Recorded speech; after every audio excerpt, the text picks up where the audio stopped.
Did you start it? Okay, stop it real quick. Just hello, everybody. It's Max McAllister here today from Traxxion Dynamics. People always ask, where can we get your products? Traxxion.com. Check us out. Today, I'm here to introduce the long-awaited heel-toe shifter for the 6-speed 2018 plus Honda Goldwing. So, this product has taken me a very long time to get together. It's because this is literally the hardest product we've ever created here. So come on over and take a look. We're going to have it available in 2 color configurations. So black for blacked out frame bikes, and then silver for silver framed bikes. But even on the silver framed bike, I'm going to have the heel and toe accents done in hard coat anodized black, just for wear resistance, and because it kind of looks traditional, like a black rubber tip, even though these are metal.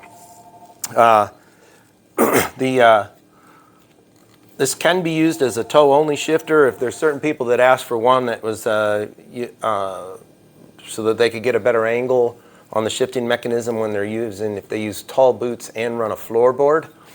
So I've got an optional hole on the back here for the shift linkage, which will allow you to maintain the best geometry for the shift linkage, which I'll talk about a little later on.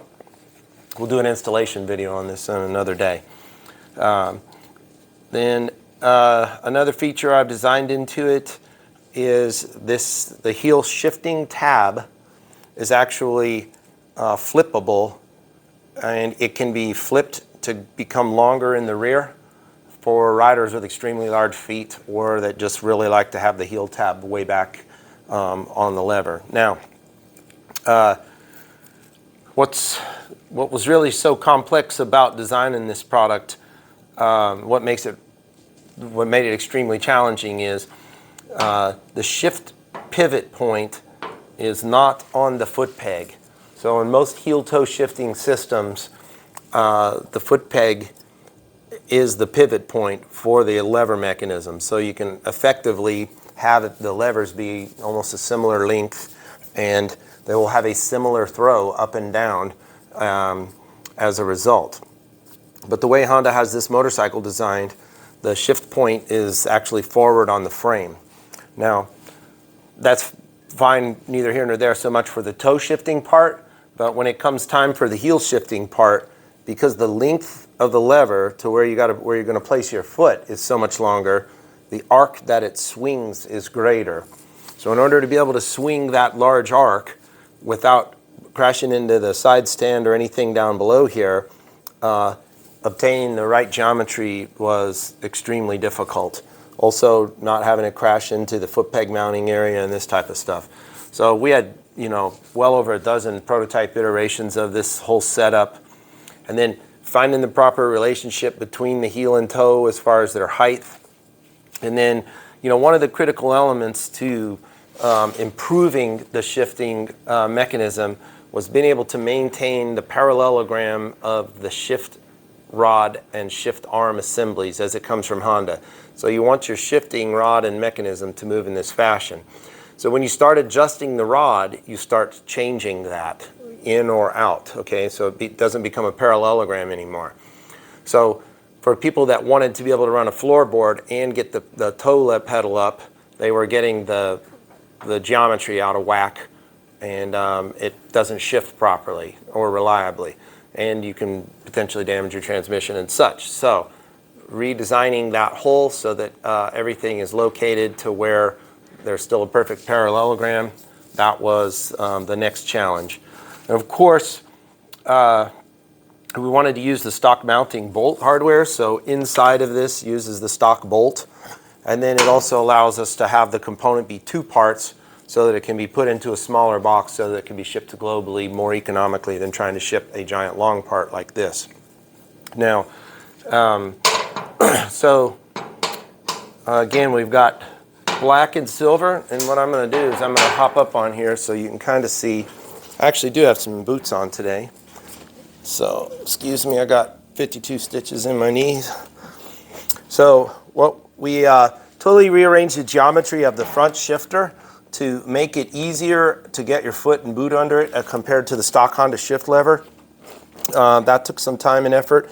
So, you know, once you're sitting and riding, you really can, you know, if you're going to use a heel toe shifter as intended, you're going to upshift with your heel, and you're going to downshift with your toe. I've used Gold Strike floorboards and the stock peg, and you know, I can still toe shift if I want with this. It doesn't matter, or I can heel shift.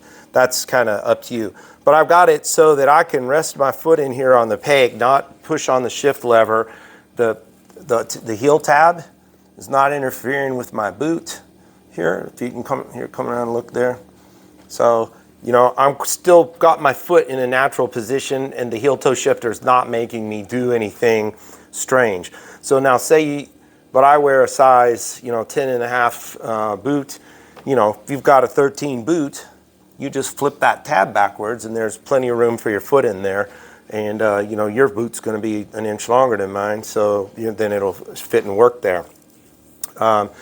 We used a much higher quality hind joint than is available on the Honda bike, so it has little or no slack at all. The only slack is we did kind of maintain the slack that Honda has around their pivot bolt, but the linkage is still very tight though from there. So that pivot slack is just what's there from Honda, and then also the shift shaft on the transmission. So there's some things there, but we took out as much of that slop as we could and rattle, because I don't like a rattly shifter.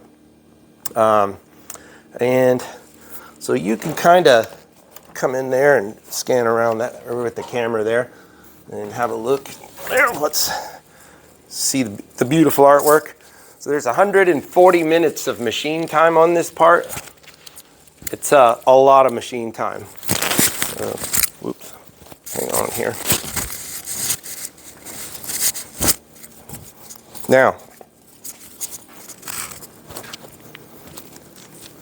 Now we can talk about the price. So now I'm Robin Max, because everybody's going to scream when they hear what this thing costs. So yes, I'm Robin Hood, and I'm here to steal your inheritance from your grandchildren and use it for my own personal gain. So no, the truth is, raw materials have gone absolutely to the moon. So the same piece of metal that would have cost us about $8 or $9 2 years ago is now $28. So just this piece is $28 of bare metal. Just this piece is $16 of bare metal. And then there's 140 minutes of machine time, like I said, and I've only made 50 sets of these. We did 25 at each color scheme, so we'll see, you know, how they sell. A lot of people have asked for this. I've got $15,000 in the development of this between prototyping, CAD, 3D printing, and of course CNC programming, tooling, all that kind of stuff. So this kit's going to be $319.95 for the Goldwing in color of your choice. We have them in stock. They're up on the website now. Please order this, because we've worked on this a long time. I hope it sells. So here's Robin Max trying to get your grandkids money. Thanks for watching. And don't forget, if you're a member of my channel, you can get anywhere from 5 to 15% off of these cool new products each time they come out. And share this video with your friends, especially if they have a 6-speed Honda 2018 Plus Goldwing. And we'll be back with more great content in the future soon.